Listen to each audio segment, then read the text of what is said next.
Okay students, तो chapter 5 second year chemistry में introduction to hydrocarbons में आज हम एक न्यू लेक्चर डिस्कस करने जा रहे हैं। और लास्ट टाइम जहां हमने स्किप किया था वहीं से आगे बढ़ेंगे।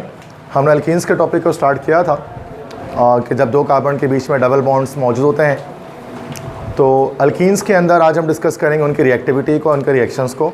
और आज जो हमारा अल्कीन्स का टॉपिक जो है वो एंड अप हो जाएगा।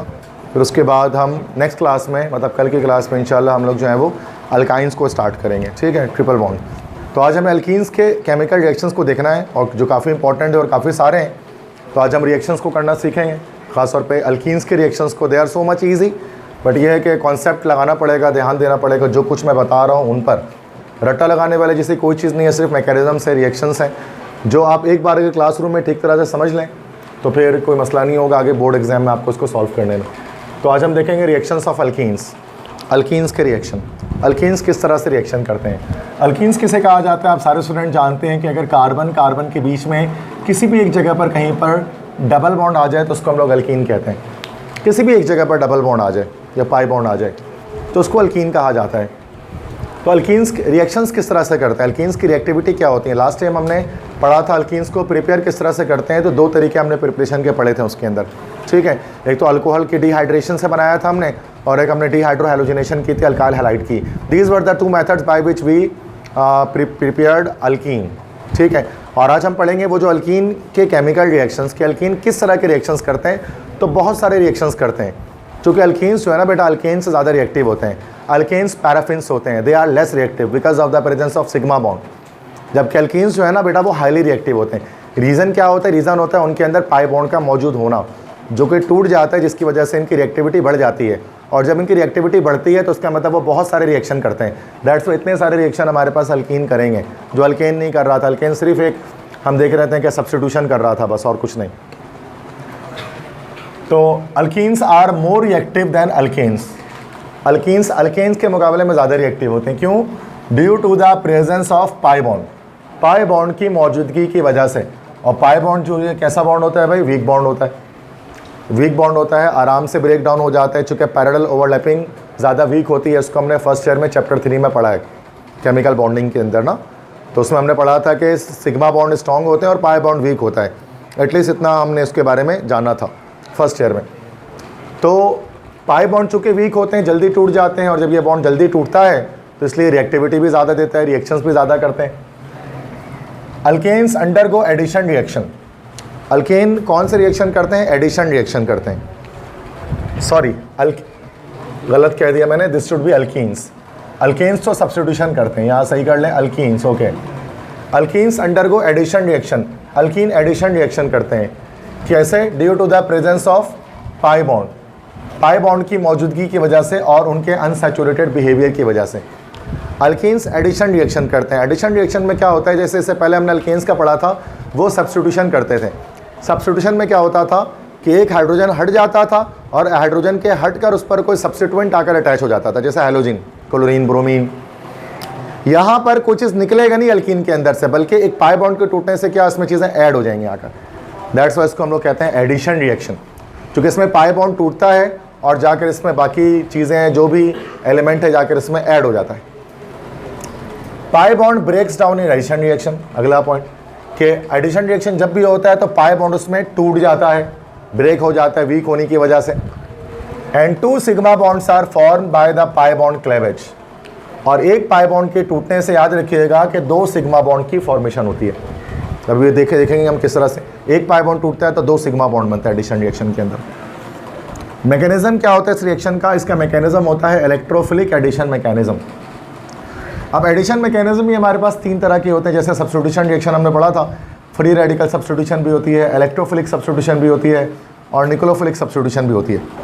मतलब सब्स्टिट्यूशन के अंदर भी हमारे पास तीन तरह से आता है ना रिएक्शन। जैसे कि चलो मैं यहाँ पर बता देता हूँ कि अब यहाँ पर जैसे कि सब्स्टिट्यूशन रिएक्शन है। अब सब्स्टिट्यूशन रिएक्शन में क्या होता है कि अगर एक कंपाउंड कोई है हमारे पास, जैसे कार्बन है, फिर ये हाइड्रोजन है, इसमें कोई भी सब्स्टिट्यूएंट आकर क्या करेगा, कार्बन के साथ हैलोजन बना लेगा और H को अलग कर देगा। ये पिछली क्लास में हमने पढ़ा था। अब ये जो X कोई भी एलिमेंट आ रहा है ये तीन तरह का हो सकता है। अब ये हमारे पास सब्स्टिट्यूएंट है ना बेटा, ये X सब्स्टिट्यूएंट है। अब ये फ्री रेडिकल भी हो सकता है। फ्री रेडिकल का मतलब क्या हो गया बेटा कि X डॉट ये हो सकता है, या फिर ये हमारे पास हो सकता है कोई इलेक्ट्रोफाइल। इलेक्ट्रोफाइल का मैंने पिछली क्लास में बताया था कि इस पर कोई पॉजिटिव चार्ज हो सकता है, या फिर ये क्या हो सकता है बेटा, ये हो सकता है कोई न्यूक्लियोफाइल। न्यूक्लियोफाइल क्या हो सकता है, जिस पर हमारे पास कोई नेगेटिव चार्ज मौजूद हो।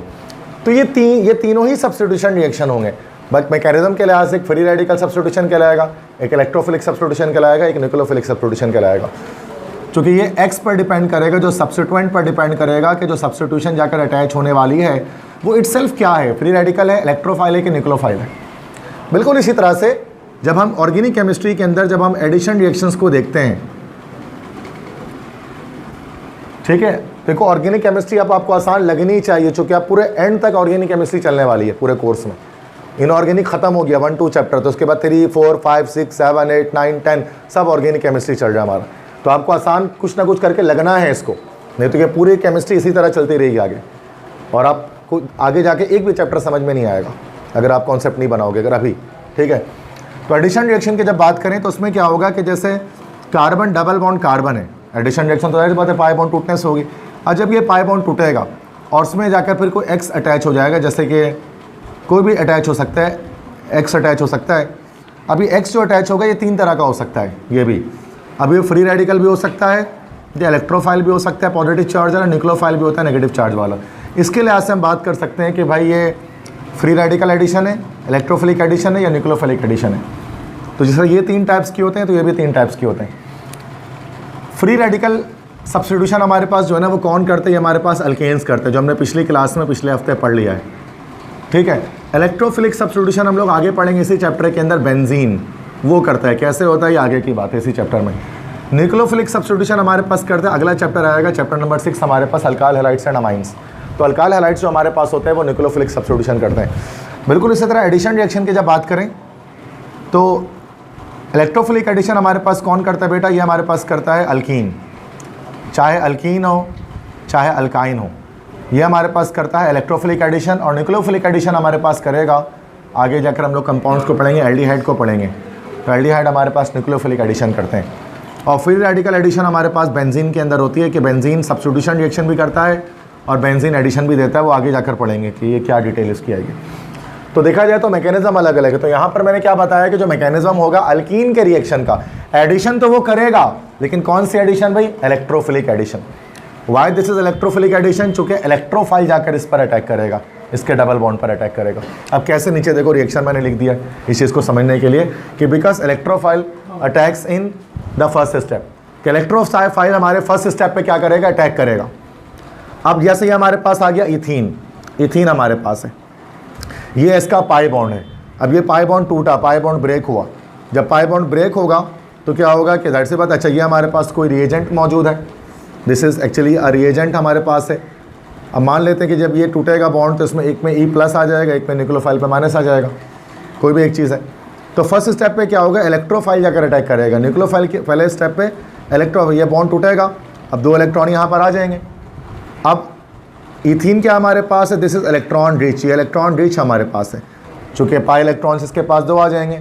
तो जो इलेक्ट्रॉन सीकिंग एजेंट होगा, इलेक्ट्रॉन लविंग एजेंट होगा इलेक्ट्रोफाइल, वो क्या करेगा, पहले अटैक कर देगा इलेक्ट्रॉन लेने के लिए यहाँ से। दैट्स वाई इसको हम लोग कहते हैं इलेक्ट्रोफिलिक एडिशन। अब देखो उसने इलेक्ट्रॉन जाकर अटैच हो गया, यहाँ इलेक्ट्रोफाइल अटैच हो गया, यहाँ पर आकर E अटैच हो गया और यहाँ पर पॉजिटिव चार्ज जनरेट हो गया।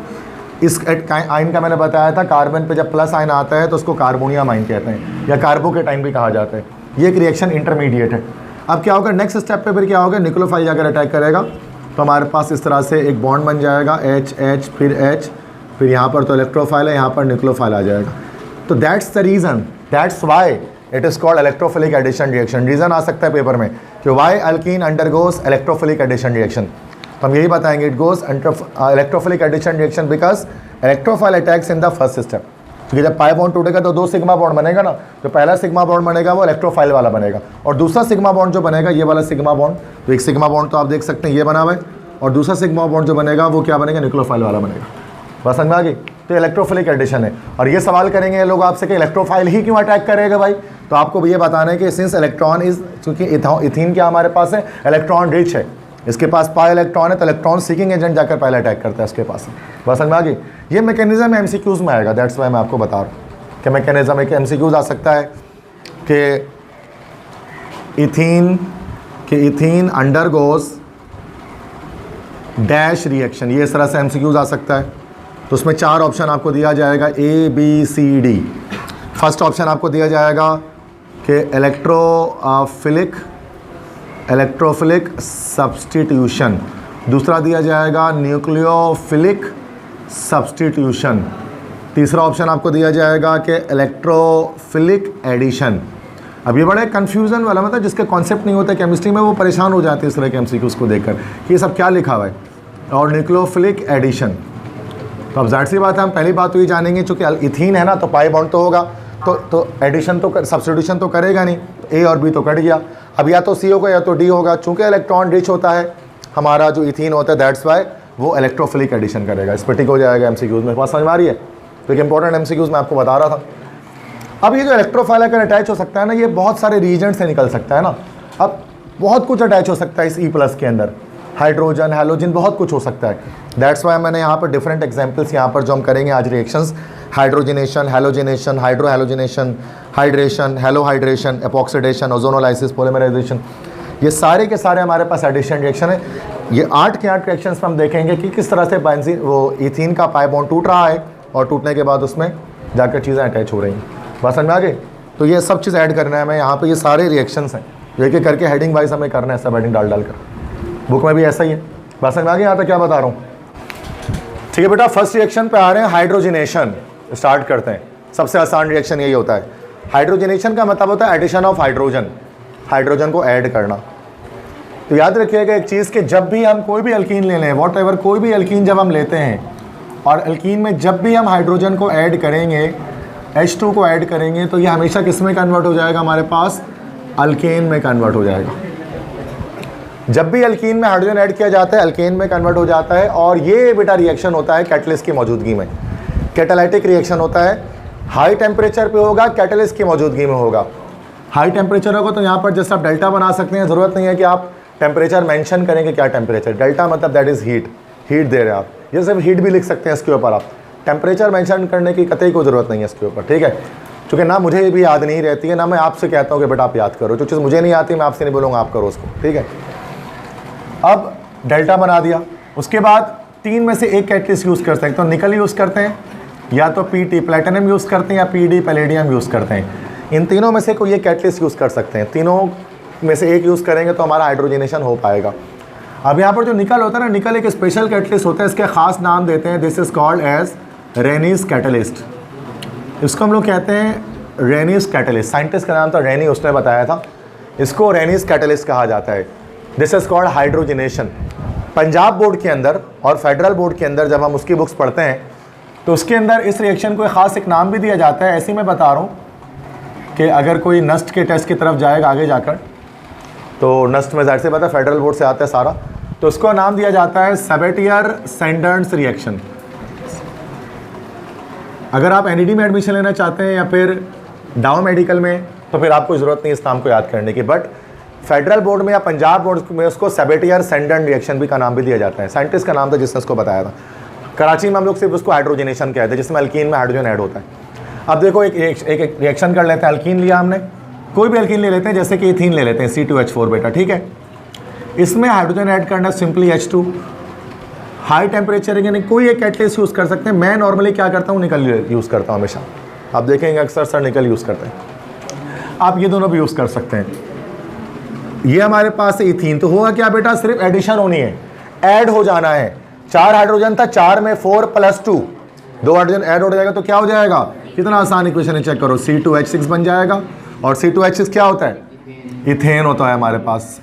समझ में आ गया सबको, बस ये हो गया रिएक्शन कंप्लीट, दैट्स इट। इसी रिएक्शन को अगर मैकेनिज्म वाइज देखें ना, तो अगर हम इसको इस तरह से भी लिख सकते हैं, इस इक्वेशन को, मतलब आपकी मर्जी होती है, आप चाहो तो इक्वेशन को ऐसे लिख दो कि आप इस तरह से लिखकर प्लस H2 है ना, आप इस तरह से बना सकते हो। ये हाई टेम्परेचर हो गया, निकल हो गया, तो क्या होगा, अब आप यहाँ पाई बॉन्ड को ब्रेकेज करके दिखा सकते हो। जैसे ये सिग्मा बॉन्ड है ना सारे, these are the sigma bonds, और ये पाई बॉन्ड है। तो जब ये पाई बॉन्ड टूटेगा और यहाँ से बॉन्ड टूटेगा तो एक हाइड्रोजन एक तरफ अटैच होगा, दूसरा हाइड्रोजन दूसरी तरफ अटैच हो जाएगा।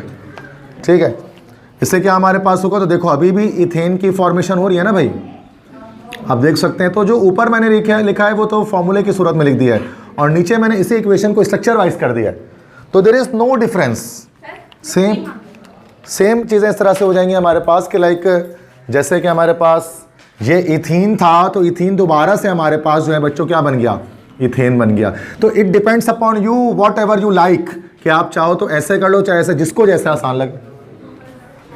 ओके बेटा, सेकंड रिएक्शन हमारे पास है, this is halogenation. Halogenation is addition of halogen, halogen add कर देना है इसके अंदर।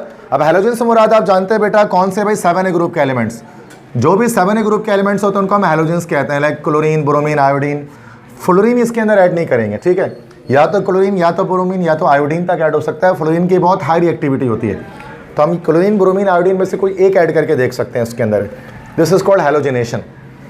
अब हैलोजिनेशन किस तरह से होगी, मैं स्ट्रक्चर वाइज ही कर रहा हूँ, ठीक है ना, स्ट्रक्चर वाइज ज़्यादा बेहतर रिएक्शन समझ में आता है। जैसे कि मैं लिख लेता हूँ दिस इज इथीन, मैंने इथीन ले लिया और इथीन के साथ मैंने रिएक्शन करा दिया किसी भी हैलोजिन का। अब वो कोई भी हैलोजिन हो सकता है, जैसे कि Cl ले लेता हूँ, ठीक है, Cl2 ले लेता हूँ मैं। अब ये नॉर्मल कंडीशन पे होगा, यहाँ पर कोई कैटलिस्ट नहीं चाहिए रिएक्शन के अंदर, ठीक है। होगा क्या, ये पाई बॉन्ड है बेटा, ये पाई बॉन्ड ब्रेक होगा, यहाँ से इसका ये बॉन्ड ब्रेक होगा, एक Cl जाकर एक कार्बन पे अटैच होगा, दूसरा Cl जाकर दूसरे कार्बन पे अटैक करेगा, ठीक है। और हमारे पास क्या होगा, एडिशन रिएक्शन हो जाएगी पाई बॉन्ड की ब्रेकेज से, और यहाँ पर H आ गया, यहाँ पर H आ गया, यहाँ पर भी Cl आ गया, यहाँ पर भी Cl आ गया। अब इसका नाम देख लो बेटा, ये तो इथीन था, इथीन से एडिशन रिएक्शन हो गई। IUPAC नेम पहले मैं बता देता हूँ, ये आपकी कल के नोमेनक्लेचर में भी काम आएगा, नेमिंग, ठीक है। तो 1 और 2 नंबरिंग कर देते हैं, 1 और 2 पर क्लोरो लगा हुआ है तो क्या हो जाएगा 1,2 डाइक्लोरो इथेन, ऐसी नाम आएगा IUPAC में। अब बेटा कॉमन नेम भी इसका चेक कर लो, कॉमन में इसका नाम क्या लिख सकते हैं, देखो कॉमन में इसका नाम ज़्यादा बेहतर मैं बता रहा हूँ। अगर कभी इस तरह से हो ना कि इथेन हो और दोनों अलग अलग कार्बन पे क्लोरीन लगा हो अगर हमारे पास, तो इसको हम कहते हैं विसिनल, तो ये विसिनल कहलाता है। This is called vicinal dichloride. तो विसिनल का क्या मतलब है, मैं इसको यहाँ पर बता भी देता हूँ। विसिनल का मतलब ये होता है कि 2 कार्बन हैं, तो इन दोनों पर हमारे पास जैसे कि Cl अटैच है, ग्रुप अटैच है। अच्छा, एक चीज़ हमारे पास होती है जिसको हम लोग कहते हैं जिमिनल। विसिनल के अलावा एक चीज़ जिमिनल भी होती है। जिमिनल में क्या होता है बेटा, याद रखना सिर्फ कि 2 कार्बन में जो दोनों क्लोरीन होगा ना, वो इस तरह से अटैच होगा। तो अगर इस तरह से सिचुएशन हो तो this is vicinal dichloride common naming में। और 1,1 डाइक्लोरोइथेन अगर हो तो उसको हम लोग क्या कहते हैं, दिस इज कॉल्ड जिमिनल, जिमिनल डाइक्लोराइड। तो यहाँ पर ये विसिनल बन रहा है, बस समझ में आ गई। नेक्स्ट थर्ड बेटा हमारे पास है हाइड्रोहैलोजिनेशन। हाइड्रोहैलोजिनेशन किसे कहते हैं, जिसमें हमारे पास एडिशन होती है हाइड्रोजन की भी और हैलोजन की भी। तो एडिशन ऑफ HX, जैसे पहले हमने डीहाइड्रोहैलोजिनेशन पढ़ा था जिसमें रिमूवल हो रही थी HX की, अब ये हाइड्रोहैलोजिनेशन है, एडिशन ऑफ HX। HX को हम ऐड करेंगे, H हाइड्रोजन है, X हैलोजन है, और HX हमारे पास क्या होता है, they are actually halogen acids. तो हाइड्रोहैलोजिनेशन में हम क्या करेंगे बेटा, HX को ऐड करेंगे। अब HX में क्या हो सकता है हमारे पास, इसमें X में कोई हैलोजन आ सकता है, जैसे HF हो सकता है, HCl हो सकता है, हाइड्रोक्लोरिक एसिड, इस तरह से HBr हो सकता है, इसी तरह से HI भी हो सकता है ना भाई, hydrogen fluoride, hydrogen chloride, hydrogen bromide, hydrogen iodide, इन सब को हम लोग कहते हैं they are known as halogen acids. इनको हैलोजन एसिड्स कहा जाता है कलेक्टिवली मिलाकर। याद रखना है इसमें कि HF को नहीं यूज़ करना है, बाकी तीनों आप यूज़ कर सकते हैं, HF नहीं, वही रिएक्टिविटी का मसला इसके अंदर आएगा, ठीक है। अच्छा, एक और चीज़ से पहले कि मैं रिएक्शन स्टार्ट करूं, आप इसमें एक और चीज़ देख लें, रिएक्टिविटी ऑर्डर। ये आपसे MCQs में पूछा जा सकता है कि अब इन सब की रिएक्टिविटी सेम नहीं है।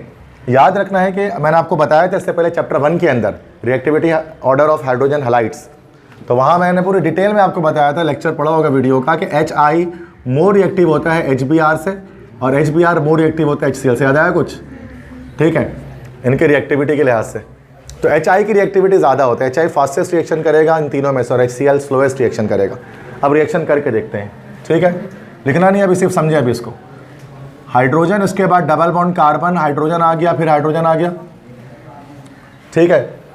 और इसमें हमने क्या रिएक्शन कर देना, HCl का कर देना, HCl मतलब हाइड्रोक्लोरिक एसिड, ठीक है बेटा।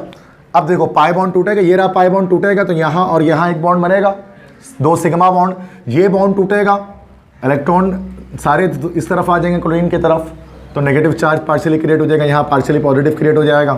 पहले आपके जाकर जो है वो इलेक्ट्रोफाइल जाकर अटैक कर देगा, कार्बोकैटाइन बनेगा, फिर जाकर हमारा न्यूक्लियोफाइल जाकर अटैक करेगा। तो ये सब हम लेकिन एक साथ ही शो करते हैं, ठीक है। तो क्या हो जाएगा हमारे पास, 2 कार्बन हो गया, double bond, sorry double bond खत्म हो गया, 2 कार्बन के बीच में हमारे पास सिंगल बॉन्ड आ गया, हाइड्रोजन हाइड्रोजन हाइड्रोजन और इस तरह से फिर हाइड्रोजन। यहाँ पर हमारे पास एक तरफ आ गया Cl और एक तरफ आ गया H। ठीक है, सुनो जरा, अभी ख़त्म नहीं हुआ, बहुत सारी चीज़ें बातें करनी है। इसी के ऊपर हमारा मार्कोनिकोफ रूल आएगा। और पेपर में क्या होता है बेटा, बस रिएक्शन दिया जाता है, उसको कंप्लीट करना होता है। ये नहीं कि बैठ कर रट रहे हैं सारा। ये मुझे भी याद नहीं था, क्लास स्टार्ट होने से पहले मैंने किताब से देखकर ये सारा लिखा है, लेकिन अब मैं ये कर पाऊँगा अगर मुझे ऑर्गेनिक आती है तो। ये हेडिंग मुझे याद नहीं रहती है ना, आपको याद करनी है ये सारी। आपको पता है कि अगर ये लिखा हुआ है ना तो उसको करना कैसे, बस ये आपको पता होना चाहिए उसके आगे से। ठीक है ना भाई। तो फिर हेडिंग मैं, लेकिन हेडिंग के लिए खुद देखो, बार बार मैं यहाँ कर देख रहा होता हूँ क्या अगला क्या है, तो इसलिए आपको नहीं पता नहीं, ऐसा नहीं कि याद कर रहे बैठ के सारे रिएक्शन करते हैं। ये सर में दर्द वाली बात है, इसको याद नहीं करते। हाँ, ये होता कैसे ही आपको पता होना चाहिए। जैसे मैथ्स में आप सवाल कभी याद नहीं करते, आंसर पता होना चाहिए आपको। सवाल कौन याद करता है बैठ के, इस एक्सरसाइज में कितना सवाल है, ये तो बहुत मुश्किल बात हो जाएगी। आंसर पता होना चाहिए, भले आंसर लॉन्ग होता है लेकिन वो फिर भी समझ में आ जाता है। सवाल कभी याद ही नहीं हो सकता, वो फुल रट्टा होता है। इस तरह सवाल कभी याद नहीं करेंगे आप, इसके हेडिंग नहीं याद करेंगे। अब यहाँ पर क्या हो गया हमारे पास के, अगर हम इसका कॉमन नेम कहें, जो भी वॉट एवर जो चीज़ हमारे पास बनी है, अगर इसका कॉमन नेमिंग में अगर हम नाम लिखें तो this is just 1 chloroethane, 1 two numbering कर देंगे ना, क्लोरोइथेन या 1 बताएं ना बताएं चलेगा, चलो बता देते हैं। 1 क्लोरोइथेन बन गया, ये अल्काइल हैलाइड बना ना, ये एक, दिस इज अल्काइल हैलाइड। तो ये अल्काइल हैलाइड हमारे पास एक फॉर्म हो गया, अल्काइल हैलाइड। ठीक है, 1 क्लोरोइथेन, या फिर सॉरी IUPAC में इसको बोल रहे हैं, कॉमन में इसको हम क्या बोलेंगे, जैसे सिंपल इथाइल क्लोराइड हो गया ये, चूँकि क्या है ये हमारे पास जो है वो C2H5Cl है। इसे कोई शॉर्ट फॉर्म में भी कर सकते हैं, तो ऐसे करके C2H4 + HCl, और जब ऐड कर दो तो क्या हो जाएगा, C2H5Cl हो गया ये। तो हम ज़्यादा वही चीज़ तो है, they both are same things. अब दिख रहा है आपको इथाइल क्लोराइड, ये क्लोरोइथेन, तो एक ही बात है। वो एक चीज़ है कि हम किस तरह से आप पेपर में उसको लिखना चाहते हैं, दिस डिपेंड्स अपॉन यू। ठीक है, ये तो समझ में आ गई बात। बट अब एक और बात है, यहाँ पर आगे फर्दर एक और रिएक्शन में कराऊंगा इसके अलावा। ठीक है, ये जो अल्कीन आपको दिख रहा था ना, ये अल्कीन जो आपको दिख रहा था, this alkene is actually a symmetrical alkene. ये हमारे पास सिमेट्रिकल अल्कीन है, सिमेट्रिकल अल्कीन है। सिमेट्रिकल के लिए क्यों है, क्योंकि जब हम पाई बॉन्ड को तोड़ेंगे ना इस तरह से, तो क्या होगा, राइट लेफ्ट में बराबर है, तो ये सिमेट्रिकल अल्कीन है। हमारे पास असिमेट्रिकल अल्कीन भी होते हैं, जब यहाँ डबल बॉन्ड को तोड़ेंगे तो जो लेफ्ट में वही राइट में, ये हमारे पास सिमेट्रिकल अल्कीन कहलाता है। और ये जो रिएजेंट हमारे पास है ना, ये रिएजेंट हमारे पास कैसा रिएजेंट है, हम देख सकते हैं, ये हमारे पास असिमेट्रिकल रिएजेंट है, जो फर्स्ट टाइम आया है। असिमेट्रिकल रिएजेंट से हमारा जिसके दोनों तरफ अलग अलग चीज़ें।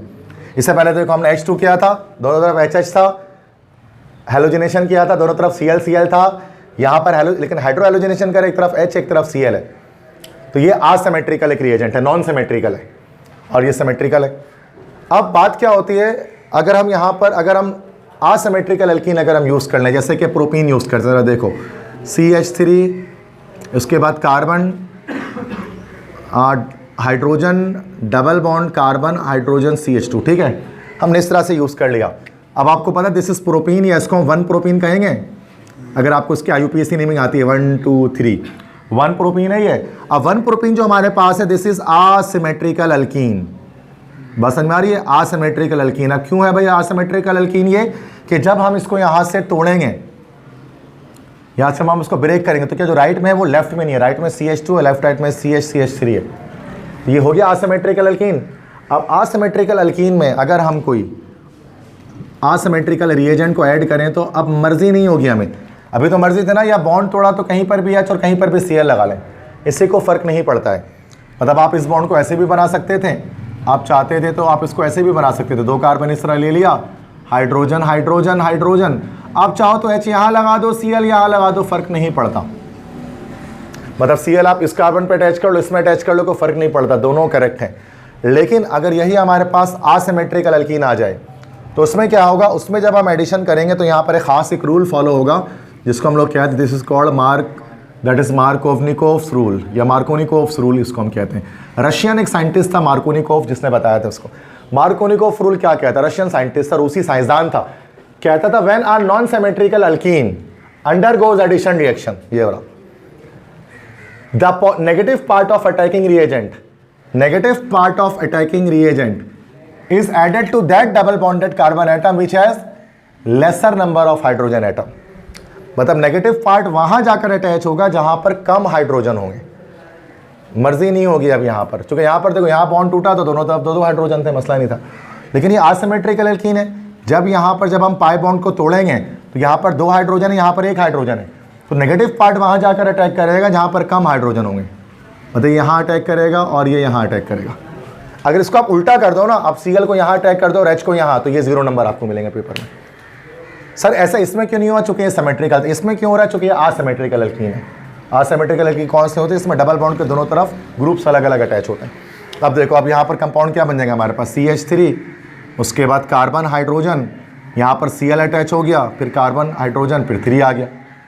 तो यहाँ पर अगर हम नेमिंग कर लेंगे इसको, डायरेक्ट IUPAC में कर रहा हूँ, 1 2 3, ये हमारे पास हो गया 2 क्लोरो प्रोपेन, बना ये IUPAC में नाम इसका। अब इसमें अगर आप यहाँ पर अटैच कर देते तो ये 1 क्लोरो प्रोपेन हो जाता है, जो कि पॉसिबल नहीं था बनना।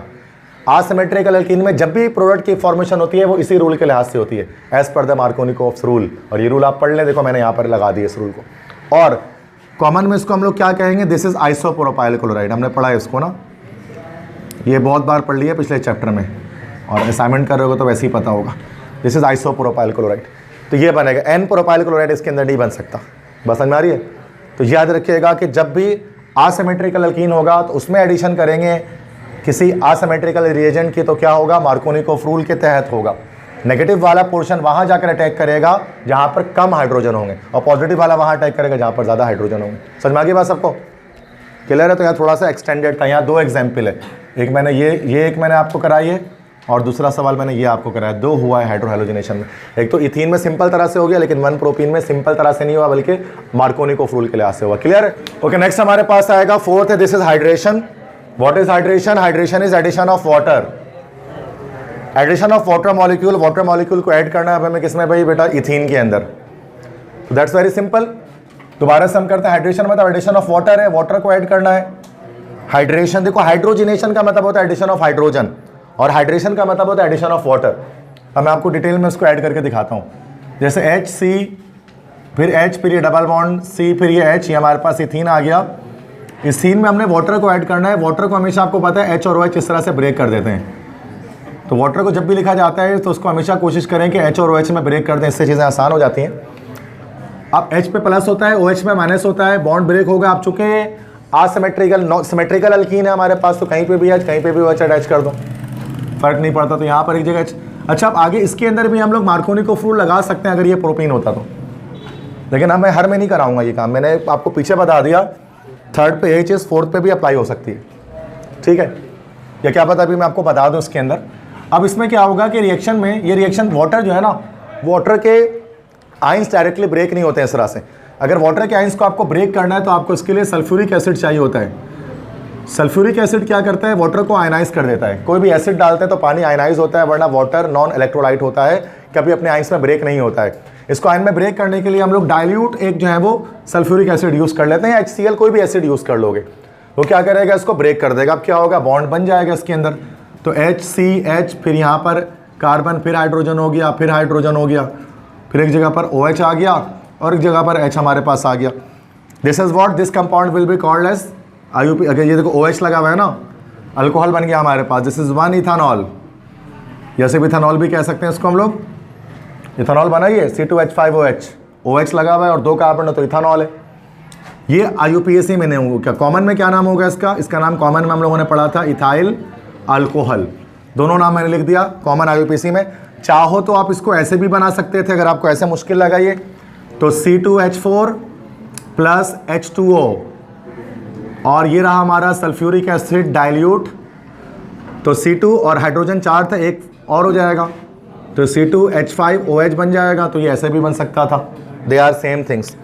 और अगर हम यहाँ पर मार्कोनिकोव रूल अटैच करना चाहे तो शॉर्टकट में बता रहा हूँ, कार्बन CH3CH, उसके बाद डबल बॉन्ड CH2, और इसमें अगर हमें वाटर को ऐड करना होता, अब देखो मार्कोनिकोव रूल वाला भी आपको मैं बता देता हूँ, अगरचे बुक में नहीं है, लेकिन ऐसा ही कॉन्सेप्ट बिल्डिंग के लिए।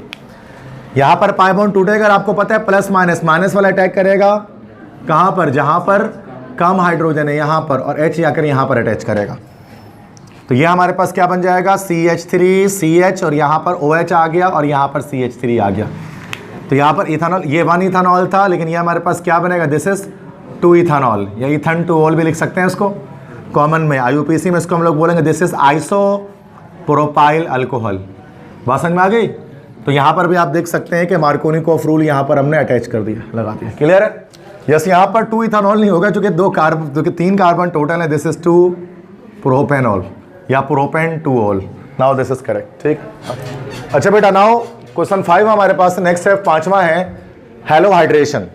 अब हेलो हाइड्रेशन किसे कहा जाता है, व्हाट इज हेलो हाइड्रेशन के 2 चीज़ें हैं, हेलोजन और हाइड्रेशन, 2 वर्ड से निकला है। सुनो अब जरा इसको समझ लें। तो ये हमारे पास है एडिशन ऑफ हैलोजन भी, addition of halogen and water, that's why इसको कह रहे हैं हेलो हाइड्रेशन। हैलोजन और हाइड्रेशन वाटर दोनों को एक साथ ऐड करना है, तो addition of H2 and H2O। अच्छा, मिसाल के तौर पे हम इसमें ये भी कह सकते हैं H2 एंड H2O के अंदर हैलोजन कोई भी लगा सकते हैं, जैसे कि यहाँ पर हम लोग जैसे ब्रोमीन लेते हैं Br2 और H2O, तो ये दोनों अटैच कर लेंगे, तो दिस इज हेलो हाइड्रेशन। अब यहाँ पर ये जो Br और H2O जब हम उसमें ऐड करेंगे ना बच्चों, तो अब उसमें क्या होगा ये कि दिस विल बी हमारे पास, इसको हम लोग कहेंगे दिस इज कॉल्ड, अभी लिखना है बहुत सारी चीज़ें इसमें बताऊंगा, इसको हम लोग कहते हैं this is called as bromine water, इसको हम लोग ब्रोमीन वाटर कहते हैं। अब ब्रोमीन वाटर है, ब्रोमीन में पानी डाल दिया, ब्राउन कलर का होता है ये थोड़ा डिटेल है, इसको से समझें। ब्राउन कलर का होता है, ब्राउन लिक्विड होता है ब्रोमीन वाटर। अब होता है कि इसमें जब ब्रोमीन वाटर बनता है तो Br2 का इस तरह से वाटर से रिएक्शन हो जाता है। पहले मैं दिखाता ब्रोमीन वाटर है क्या चीज़। तो एक तरफ इस तरह से रिएक्शन हो जाता है हमारे पास, एक बन जाता है हमारे पास HBr और एक बन जाता है हमारे पास है HOBr या BrOH हम कह सकते हैं, या OHBr, और एक BrOH बन जाता हमारे पास है। ठीक है, 2 चीज़ें हमारे पास यहाँ पर बन जाती हैं। अब ये हमारे पास कहलाता है दिस इज ब्रोमीन वाटर। अब अगर रिएक्शन कराना होता है ना किसी चीज़ का, हेलो हाइड्रेशन करानी होती है, ब्रोमीन वाटर से कराना होता है, तो HBr और BrOH दोनों से रिएक्शन कराना पड़ता है। We need to write both the reactions. ठीक है, तो अब जैसे इथीन का रिएक्शन हम करा लेते हैं, इसके अंदर है हमने लिया इथीन, पहले तो मैं C2H4 से करा लेता हूँ डायरेक्टली, कि अगर मैंने C2H4 ले लिया प्लस HBr से किया, मैं डायरेक्टली बता रहा हूँ कि हमारे पास बन जाएगा C2H5Br, this is ethyl bromide. ठीक है, नाम नहीं लिख रहा मैं, दिस कलरलेस लिक्विड होता है, ये कलरलेस होता है, इसका कोई कलर नहीं होता। अब दूसरा मैं HOBrOH से करा रहा हूँ इसका रिएक्शन। ठीक है, अब ये देखिए, इसको मैं स्ट्रक्चर में बनाऊंगा चूंकि ये थोड़ा सा मुश्किल स्ट्रक्चर है, प्लस अब BrOH से हम रिएक्शन इसका कराएंगे। अब सूरत में क्या होगा कि ये पाई बॉन्ड टूटेगा और सिमेट्रिकल है तो कहीं पे भी ऐड होगा, एक Br है और एक OH है, ये बॉन्ड टूटेगा, एक तरफ जाकर Br अटैच होगा, एक तरफ जाकर OH अटैच होगा। तो यहाँ पर हमारे पास रिएक्शन क्या बन जाएगा, दिस इज इस तरह से बनेगा, एक तरफ हमारे पास OH आ गया, एक तरफ हमारे पास Br आ गया। बेटा पहले इसका नेम चेक कर लेते हैं सबसे पहले। तो यहाँ ये हमारे पास फंक्शनल ग्रुप है, ये हमारे पास सब्स्टिट्यूएंट है। फंक्शनल ग्रुप से नंबरिंग होती है तो 1 2, तो नाम आ जाएगा हमारा 2 ब्रोमो, उसके बाद 1 इथानॉल या जस्ट इथानॉल या इथन 1 ओल, अलग अलग तरीके हैं। 2 ब्रोमो 1 इथानॉल इसका नाम हमारे पास बन गया बेटा। This is IUPAC name. Common name में इसका एक स्पेशल नाम होता है, कॉमन नेम में इसको हम लोग बोलते हैं this is called as bromohydrin. Bromohydrin, hydrin मतलब OH की वजह से हाइड्रीन। ब्रोमो अगर Cl होता तो उसको बोलते हैं क्लोरोहाइड्रीन, I होता तो बोलते हैं आयोडोहाइड्रीन, तो ये ब्रोमोहाइड्रीन होता है। याद क्या करना है आपको बेटा कि ये चीज़ें, ये जो होता है ना हमारे जो कंपाउंड बना, ये भी कैसा होता है, कलरलेस होता है। तो ओवल और दोनों कंपाउंड हमारे पास कलरलेस होते हैं। अब यही चीज़ पता किसके हवाले से आती है, मैंने आगे यहाँ पर लिखा हुआ है DT डिस्टिंग्विश टेस्ट।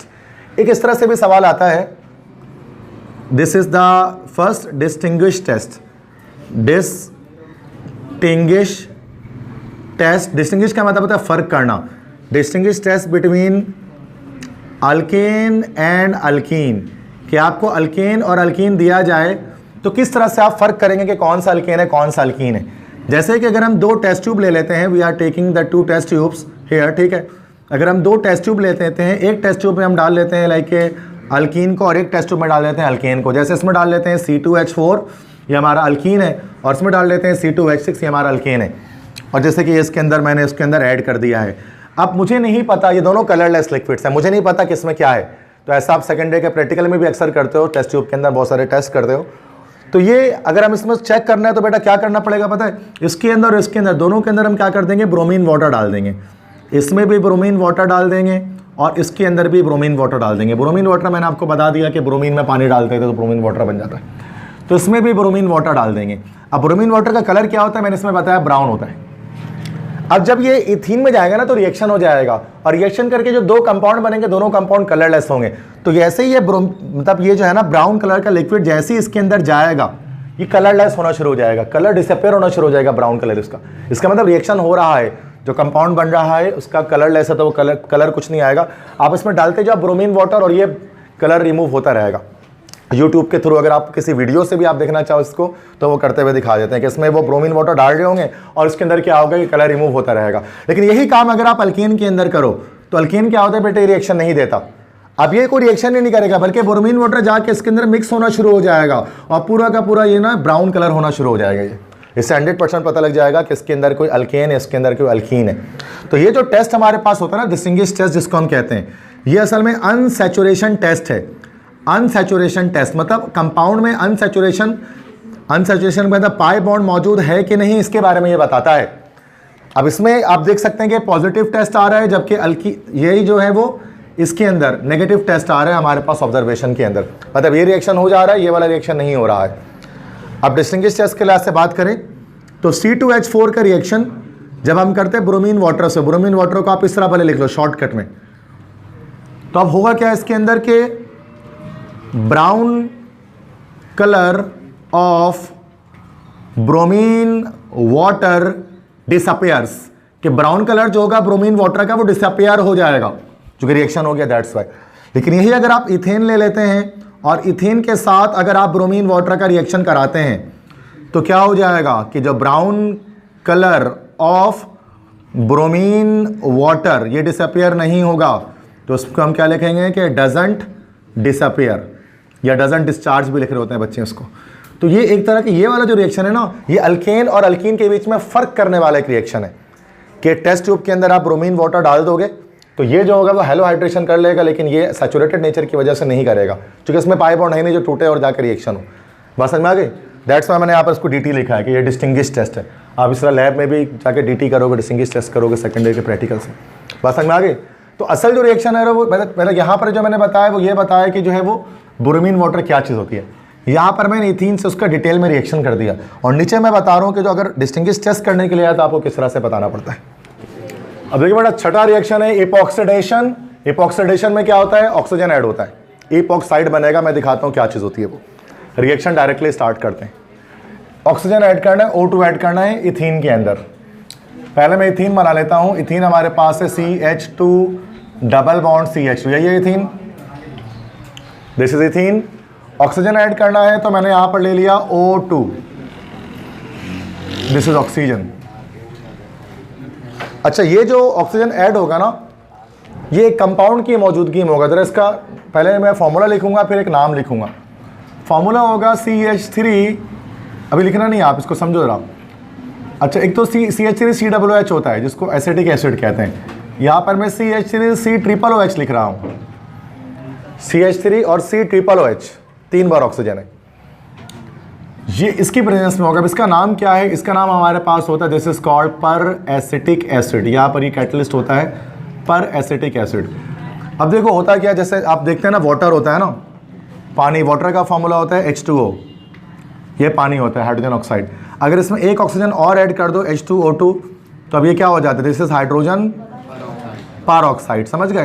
तो पर ऑक्साइड का क्या मतलब होता है कि पर ऑक्साइड का मतलब जैसे ये वाटर है, वाटर को आप लोग हाइड्रोजन ऑक्साइड भी कह सकते हैं। तो पर ऑक्साइड कब होता है बेटा कि जब एक ऑक्सीजन एक्स्ट्रा ऐड हो जाता है। तो एसिटिक एसिड में CH3 COOH होता है ना, अगर एक ऑक्सीजन और ऐड कर दो दिस इज कॉल्ड पर एसिटिक एसिड। ये पर एसिटिक एसिड कहलाते हैं। एक ऑक्सीजन ऐड होता है, एक्स्ट्रा होता है, मोर नंबर ऑफ ऑक्सीजन एटम होते हैं। चलो, तो ये पहली बात तो ये याद रखनी है कि किसकी प्रेजेंस में और उसका कैटलिस्ट क्या है।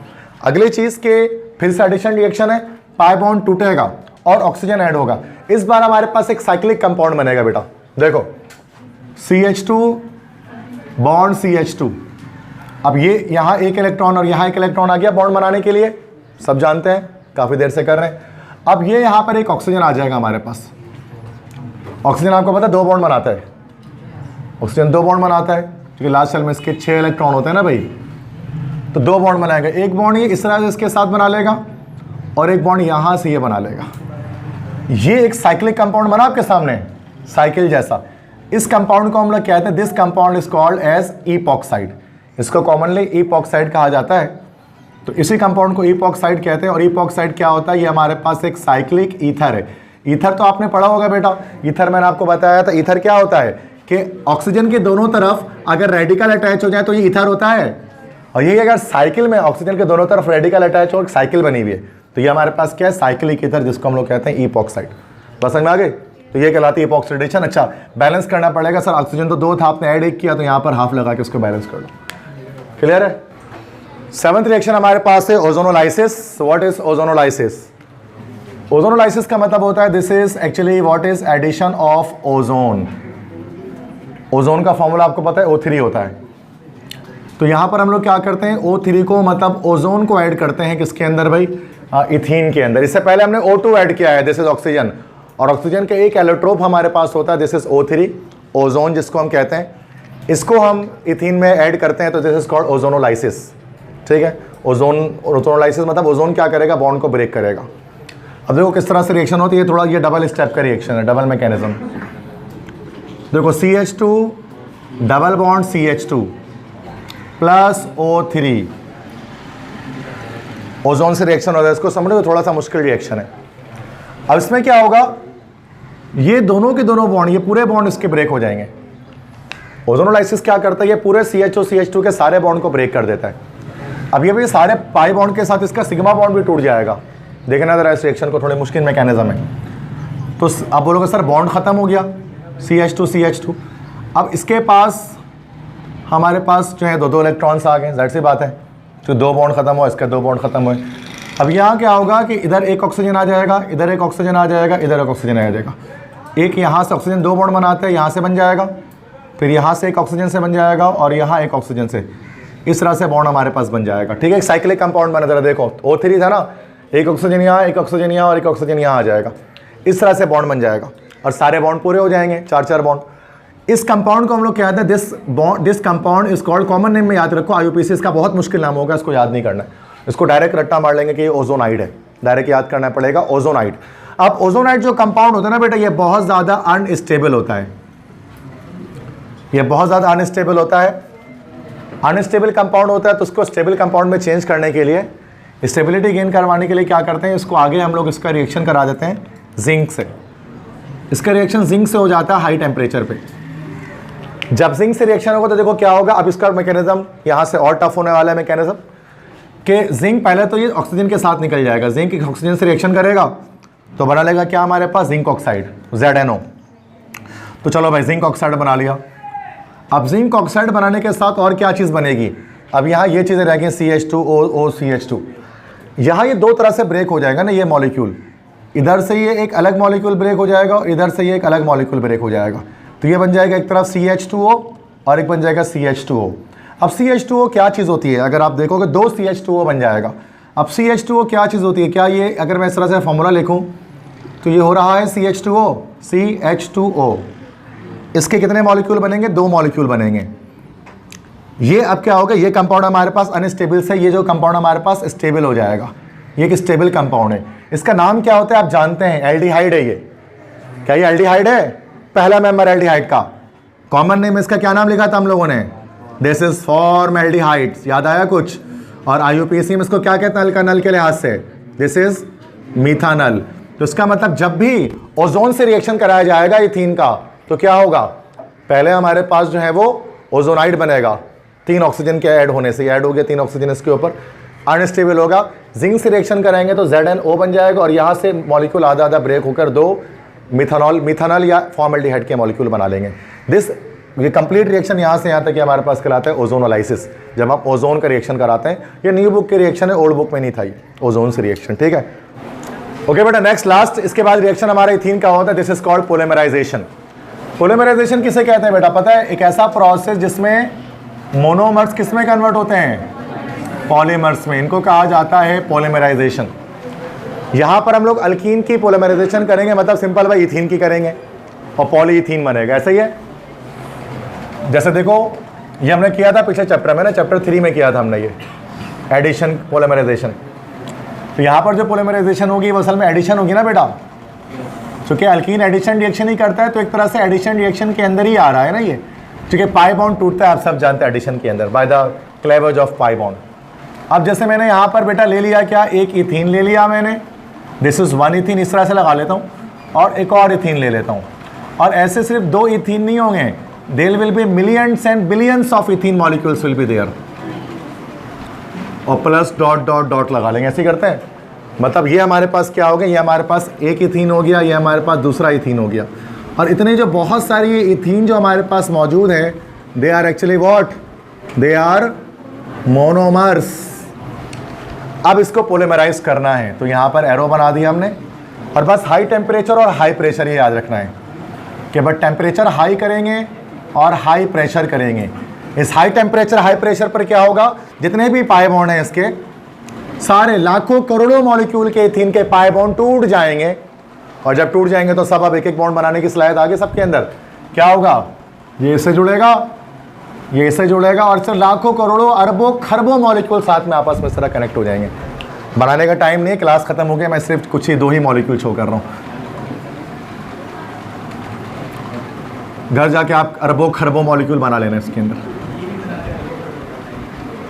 तो क्या होगा, इस तरह से चलते रहेगा ना बेटा, ये चेन पूरी चलती रहेगी लंबी, और इस जो कि ये पॉलीमर है, इसकी लंबी चेन चलती रहेगी, तो ब्रैकेट डाल के यहाँ क्या लिख देंगे, एन लिख देंगे। जिसको कि इथीन का पॉलीमर, इसलिए इसको क्या बोलते हैं, पॉलीइथीन। पॉलीइथीन एक पॉलीमर है, और अब सब जानते हैं एक सिंथेटिक पॉलीमर है, ये सिंथेटिक पॉलीमर है, और ये असल में एक प्लास्टिक है। जो प्लास्टिक बैग्स आपके होते हैं ना, थैलियाँ वगैरह, दही लेकर जाते हो जिसमें घर में, ये वही वाला प्लास्टिक।